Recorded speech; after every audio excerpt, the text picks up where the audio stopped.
En ces instants critiques pour notre nation, je m'adresse à vous avec la gravité et la solennité qu'impose la situation. L'Est de notre pays, en particulier les provinces du Nord Kivu, du Sud Kivu et de l'Ituri, fait face à une aggravation sans précédent de la situation sécuritaire. Les forces de défense du Rwanda, en soutien de leurs marionnettes du M23, poursuivent leur entreprise terroriste sur notre territoire, semant la terreur et la désolation parmi nos populations.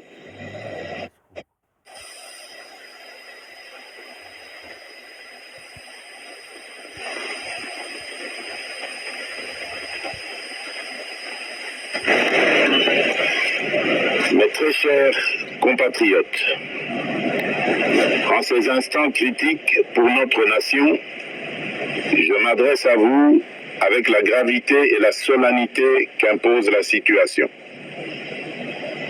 L'Est de notre pays, en particulier les provinces du Nord Kivu, du Sud Kivu et de l'Ituri, fait face à une aggravation sans précédent de la situation sécuritaire. Les forces de défense du Rwanda, en soutien de leurs marionnettes du M23, poursuivent leur entreprise terroriste sur notre territoire, semant la terreur et la désolation parmi nos populations. Je partage avec vous la douleur et l'indignation face à ces attaques barbares.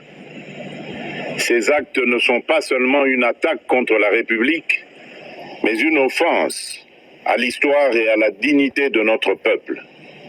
En ces moments difficiles, je vous appelle à la résilience et surtout à la résistance. Face à cette situation, permettez-moi de vous rassurer. Une riposte vigoureuse et coordonnée contre ces terroristes et leurs parrains est en cours. Nos vaillantes forces armées de la République démocratique du Congo, symboles de courage et de patriotisme, sont pleinement mobilisées, prêtes à défendre chaque centimètre de notre territoire. J'ai personnellement convoqué et présidé des réunions de crise avec une équipe restreinte du gouvernement, le haut commandement militaire ainsi qu'une réunion interinstitutionnelle afin d'évaluer les récents développements de la situation et de lever les options pour repousser les agresseurs et reconquérir chaque parcelle de notre territoire. À cet effet, j'ai nommé ce 28 janvier le général-major Évariste Somo Kakule au poste de gouverneur militaire du Nord Kivu pour renforcer la coordination des opérations militaires et restaurer l'autorité de l'État.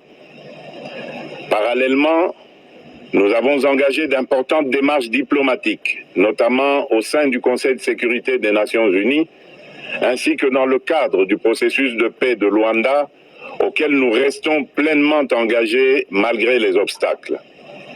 Nous privilégions la voie du dialogue, mais toujours avec lucidité, tout en restant fermement résolus à défendre notre territoire et notre souveraineté par tous les moyens nécessaires. Mais ce combat n'est pas seulement celui des FARDC. C'est le combat de tout un peuple, le combat de notre identité congolaise, afin de léguer aux générations futures un pays prospère et en paix. À tous nos compatriotes, dans chaque province, chaque ville, chaque territoire et chaque village, ainsi que ceux de la diaspora, sans distinction d'appartenance ethnique ou politique, unissons nos efforts. Apportons un soutien indéfectible, moral et matériel à nos vaillants soldats. Mobilisons-nous comme un seul homme pour défendre notre souveraineté et sauvegarder notre intégrité territoriale. Je suis pleinement conscient des souffrances de nos compatriotes qui fuient les hostilités. Le gouvernement est instruit d'activer le plan d'urgence humanitaire pour venir en aide aux déplacés.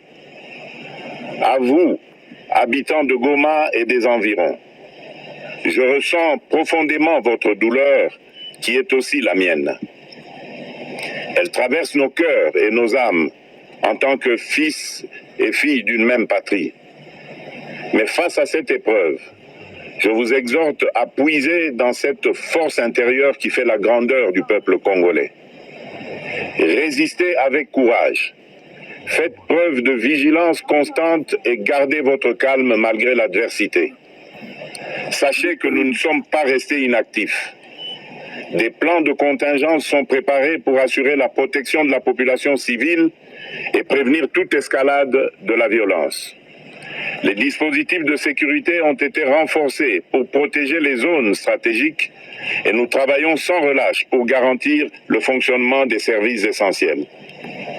Je tiens à rendre un hommage solennel à tous ceux qui ont payé le prix ultime dans cette lutte pour notre dignité et notre souveraineté. J'ai une pensée pieuse pour le général-major Peter Chirimwami, gouverneur militaire du Nord Kivu, tombé les armes à la main. Je m'incline avec respect devant la mémoire de tous nos militaires et de tous les Wazalendo tombés sur le champ d'honneur. Je pense aussi aux soldats de la mission de la communauté de développement d'Afrique australe, la SAMI d'IRC, qui combattent à nos côtés, aux casques bleus de la MONUSCO qui ont sacrifié leur vie pour la paix, ainsi qu'aux innombrables civils victimes de la barbarie ennemie. Leur courage et leur sacrifice ne seront jamais oubliés. Et nous portons leur flambeau avec la ferme détermination d'achever leur noble combat. Je voudrais ici interpeller directement la communauté internationale et l'Union africaine. Le Rwanda continue de violer ouvertement et sans scrupule les principes fondamentaux de la Charte des Nations Unies ainsi que les accords régionaux. Pire, ces agissements se déroulent dans une impunité totale et ce, avec un mépris manifeste des règles internationales et des valeurs que ces institutions sont censées défendre. Cette attitude arrogante, qui ne cherche même plus à masquer ses forfaits, est une provocation inacceptable à l'égard de notre souveraineté et de la stabilité régionale. La présence de milliers de soldats rwandais sur notre sol, leur soutien politique, logistique et militaire à leur pantin du M23, ainsi que leur implication dans l'exploitation illégale de nos ressources naturelles,